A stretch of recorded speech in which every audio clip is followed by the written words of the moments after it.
cross that's in front is one of the very few items rescued from that church building, and we credit, and I do want to take this opportunity, there are so many people to thank, but the response, the quick responses, and the multitude of fire departments that came to this site and helped contain the fire. We can well see how close these houses are, our beautiful town library, our school, how tragic that would have been if it had been windy.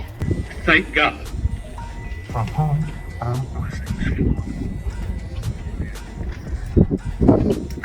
next door. My remarks may come through today as more of a friend and neighbor next door than those of a school official. It goes without saying that March 30th, 2020 was a difficult day for our community and certainly for the congregation of this church.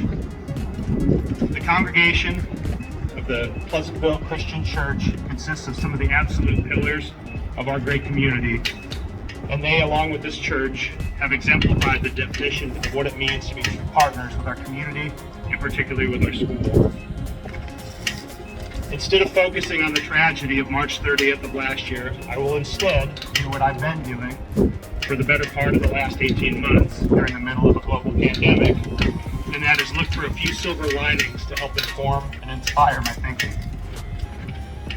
The way I see it, the rebuilding and rebirth of the Pleasantville Christian Church has created a positive energy and buzz in our community at a time where we greatly need it. First, I cannot say enough about how wonderful the experience has been for me to be part of this process, helping the church get to this special day.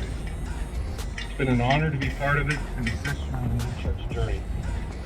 I'm as excited as all of you to watch this building come to life.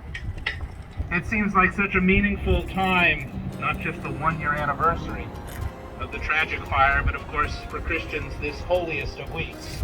It's a time when we recognize the grief and the injustice of the world and the pain that it causes us and others around us. And yet we're also reminded that that is not the end of the story. With Easter comes new life and hope. And I remember driving down here with my kids on the weekend to see the wreckage that was left, and I just remember the empty shell of a church that sat here. And I remember this scripture from Isaiah. Isaiah's from the Old Testament. And the people during his time were in exile. They had lost their temple. It was gone. And he had to tell them that they had to find new ways to express their faith. And I remember this verse from chapter 43. Do not remember the former things, or consider the things of old. I am about to do a new thing. Now it springs forth. Do you not perceive it? I will make a way in the wilderness and rivers in the desert. And all people.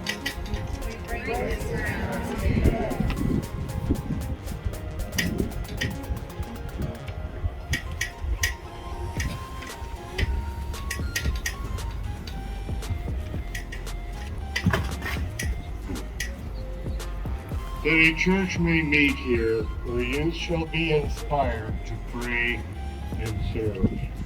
We break this ground today.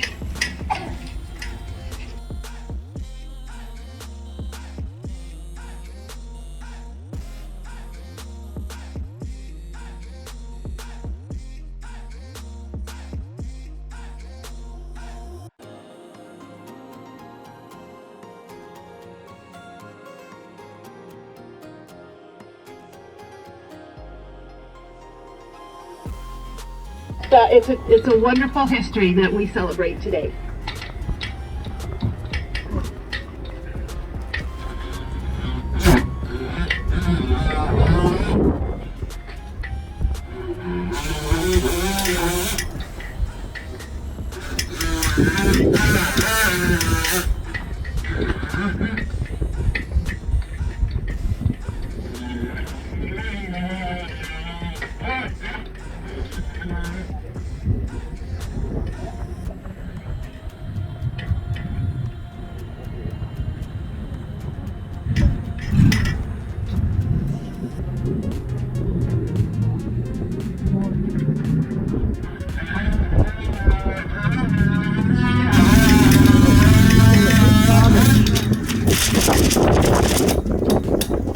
Amen.